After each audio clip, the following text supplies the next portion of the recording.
Olá, pessoal! Hoje, então, nossa aula será sobre o neodarwinismo, que também é chamada de teoria sintética de evolução. É neodarwinismo porque é o novo darwinismo. Dessa forma, algumas características da teoria darwinista permanecem nessa nova teoria. E o que falava Darwin, né? O que era evolução, segundo Darwin?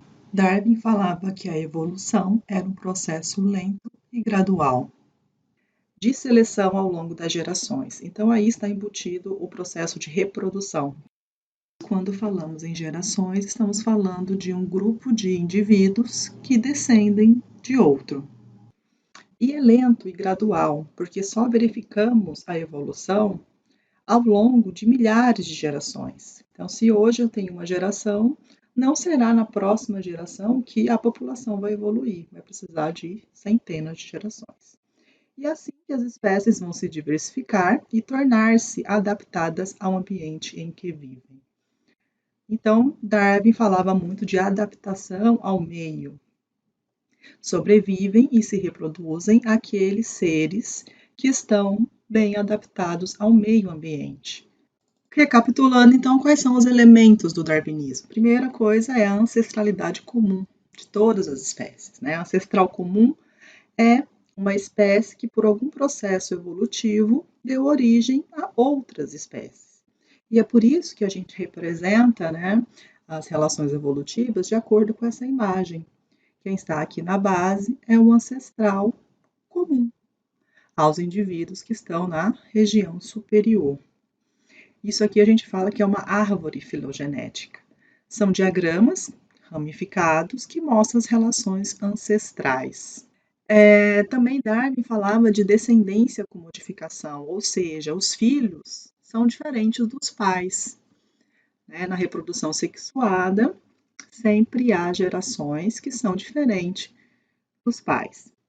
O papel fundamental do meio ambiente, porque é o meio ambiente que age para selecionar os indivíduos, mas adaptados.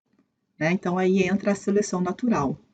Seleção natural é o processo no qual seres vivos de uma população que estão mais adaptados vencem uma competição. Que competição? Para sobreviver e para deixar mais descendentes. Mas Darwin tinha problemas, né? Darwin recebeu muitas críticas, né, científicas a respeito da sua teoria por causa de dois grandes motivos. E é por isso que surge o neodarwinismo. Darwin não conseguia explicar a origem dessa variabilidade genética. Né? Ou seja, né, por que os filhos tinham características que eram diferentes dos pais? Ele não sabia como isso acontecia. Ele observava isso na natureza, mas não sabia explicar. E além disso, ele não tinha ideia de como é que essa variabilidade era transmitida de uma população para outra, né? De uma geração para outra. Então, esses dois pontos enfraqueciam muito a teoria de Darwin. E enfraquecia por quê? Porque na época de Darwin, né, Darwin e a ciência, eles não sabiam o que eram genes. Né? Eles não sabiam o que era mutação, o que era recombinação genética, que acontece durante a meiose e a fecundação. Hoje é fácil a gente lembrar, né, por que tem variabilidade genética. Mas na época Darwin não sabia. Se ele não sabia, ele não conseguia explicar e isso enfraquecia a sua teoria. E é nesse momento, né, que começam a ter novas descobertas científicas para dar início ao embasamento para o que surgiria mais tarde sobre o neodarwinismo. A primeira descoberta foi em 1885, quando esse pesquisador descobriu as linhagens de células sexuais, as células germinativas, que ele chama de germen. Não sabia-se que existiam gametas, e esses gametas nessa época foram chamados de germen. Em 1900, Mendel, né, com as suas leis, que ele fala sobre os fatores de hereditariedade. Mendel também não sabia o que eram esses fatores, que hoje nós sabemos que são os genes, mas ele não usava essa palavra gene. E que esses fatores separavam-se independentemente nos gametas. Começava-se aí os primórdios da hereditariedade. Sutton, em 1902, formulou a teoria cromossômica da hereditariedade. E desfala-se, então, dos genes, que são as unidades físicas hereditárias que estão nos cromossomos. Em 1909, fala-se de alteração genética, que é a mutação, que é uma mudança nas sequências de bases nitrogenadas do DNA. E o neodarwinismo, então, surge, né, juntando as teorias do que Darwin, né, os elementos do que Darwin já propunha, mas as questões de Mendel e os pontos da genética moderna, que são gênese e a mutação. Surge então o neodarwinismo. Então, nós temos que existe variabilidade na população, como Darwin falava, os filhos são diferentes, tem variabilidade. E essa variabilidade, ela é dada por quê? Da onde que ela vem? Né? Da recombinação gênica e da mutação. Esses dois termos aqui em verde são termos que foram acoplados ao termo em azul, que era o que Darwin já falava. Então, em verde é o que? As teorias genéticas, sendo acopladas aqui ao que Darwin fala. E sobre a variabilidade genética, ocorre então o processo de seleção natural, para que ocorra a adaptação, que é a sobrevivência dos seres mais adaptados para se reproduzir e para sobreviver ao meio ambiente. Né? Evolução ela ocorre na população e não no indivíduo. Muito importante isso, não é um indivíduo que evolui, sim uma população inteira. E é assim que originam-se as espécies.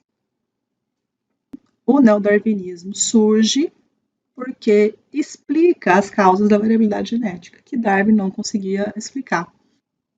Então, nós vamos falar agora, né, sobre esses dois termos, recombinação e mutação.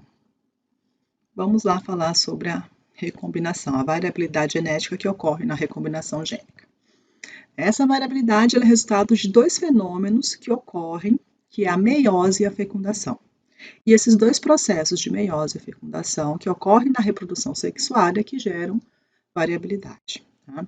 Primeira coisa é a meiose. Toda vez que ocorre produção de gametas pelo processo de divisão celular chamado meiose, há uma possibilidade de combinações distintas dos cromossomos homólogos maternos e paternos das células. Então, aqui na nossa imagem, nós temos uma célula com dois pares de cromossomos homólogos.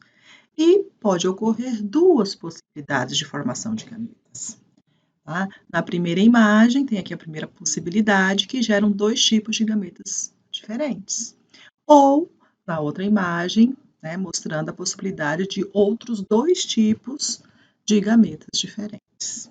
Existe um processo que aumenta ainda mais, né, a possibilidade de variabilidade genética, que é a permutação ou crossing over. A gente lembra, né, que os gametas, para fazer meiose, os homólogos, eles se alinham, né, um homólogo que um é da mãe e outro do pai, e eles trocam pedaços entre si, né, que é o tal do quiasma ou permutação. E assim, eu tenho aqui os homólogos, né, um ao lado do outro, com o azul misturado com o vermelho misturado com o azul. Isso ocorre, né, esse é o processo de permutação. Então, além da própria recombinação gênica, da produção de gametas, que é um processo que já ocorre naturalmente, quando esse processo de formação de gametas, né, faz o crossing over ou a permutação, eu ainda sou capaz de aumentar ainda a variabilidade genética em 4 vezes. E na fecundação também é possível aumentar a variabilidade genética, porque se eu tenho formação de gametas e cada gameta é diferente, e eu falo gameta, no caso da espécie humana, o espermatozoide e o óvulo, e também na hora que há a união de um espermatozoide com o óvulo, essa união é aleatória, né? Há ainda a formação, né, de cigotos que são geneticamente diferentes. Então, os gametas são diferentes entre si, tanto o espermatozoide quanto o óvulo, e na hora que unem um espermatozoide com o óvulo, essa também união ela pode ser de diversos tipos de combinações, aumentando ainda mais a variabilidade genética. A reprodução sexuada, né, todo esse processo, né, de meiose e fecundação não cria novos genes, mas permite a variabilidade genética. Não cria novos alelos, mas permite a variabilidade genética. E sem variabilidade genética é impossível ter evolução. Tá? Então, para ter evolução, tem que ter variabilidade genética. E outro processo, né, que agrega aí a teoria de neodarwinismo são as mutações. Tá? O que são mutações? Mutação é uma mudança na sequência de bases nucleotídicas do DNA, tá? Lembrando que o DNA é um nucleotídeo embaixo do outro, né? Uma cadeia polinucleotídica. E o que diferencia um nucleotídeo do outro são essas bases nitrogenadas, que podem ser adenina, timina, guanina e citosina. Quando há alteração de uma dessas bases na sequência, né? Então, precisa existir uma sequência, e quando uma dessas bases dessa sequência altera a sequência de aminoácidos de uma proteína. Lembrando que o DNA ela é a receita para produzir uma proteína. E essa proteína altera suas características e propriedades, que também pode ser o suficiente para o aparecimento de uma nova característica. Proteínas que dão características ao nosso corpo. Nós somos um aglomerado proteico, digamos assim. E todas as proteínas elas são determinadas geneticamente. Se eu mudo meu DNA, eu mudo a minha proteína. E essa proteína pode fazer com que surja uma nova característica. Tá? Então, aqui nós temos nossa imagem de um DNA normal e as sequências de base nitrogenadas. Olha lá. Guanina, guanina, adenina, citosina, timina, citosina, citosina, timina, citosina. E a cada 3 bases, né, nitrogenadas, codifica um aminoácido.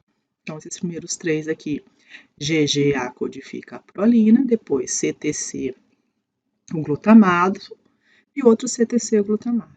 Se tem a mutação de uma base nitrogenada, que aqui era um T e modificou para um A, eu mudei o aminoácido, que antes era glutamato e era uma VA, e agora passa a ser uma valina.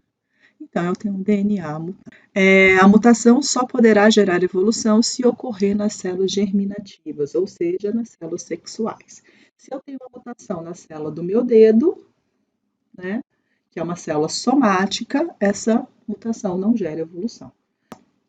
E como é que surge uma mutação? Na formação de gametas ocorre um processo de divisão celular chamado meiose. Pode ocorrer defeitos no mecanismo de duplicação do DNA.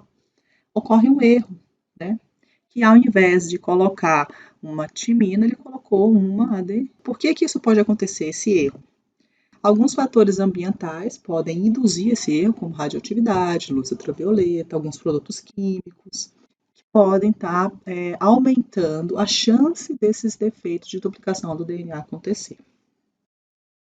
E as mutações, elas podem ter um efeito benéfico para a população, e aí essa mutação que gera, então, uma nova característica, essa característica é fixada na população, ou, como aqui na nossa imagem, nós podemos ter mutações que são ruins, que não são boas, não geram vantagens adaptativas para as espécies. Tá? E assim, elas surgem e, ao mesmo tempo, né, elas vão sofrer o processo de seleção e vão ser eliminadas. Então, não vão ser fixadas. O que é fixadas? Elas não vão aumentar em quantidade nos indivíduos. A maioria dos indivíduos que tiver essa mutação que não é benéfica, não vão ter vantagem evolutiva e vão morrer sem deixar descendentes, não vão ter sucesso na captação de alimentos, não vão ter sucesso reprodutivo. Só que é importante lembrar, tá, que as mutações elas são ao acaso, elas são aleatórias, tá? Mesmo que sejam provocadas por um meio ambiente. Exemplo, a mutação provocada pela radioatividade. Isso não quer dizer que vai gerar um indivíduo resistente à radioatividade. Né? A mutação não está relacionada ao fator que a provocou. O aparecimento de um mutante adaptado ao meio ambiente não tem maior probabilidade de ocorrer nesse ambiente do que em qualquer outro. Por exemplo, também, as mutações que possibilitaram o aparecimento dos vertebrados terrestres provavelmente ocorreu em animais aquáticos. Assim, tá? Depois que tem a variabilidade genética que ocorre por mutação ou mesmo pelo processo de reprodução sexuada, é que então age a seleção natural. A variabilidade genética é ao acaso, a seleção natural não.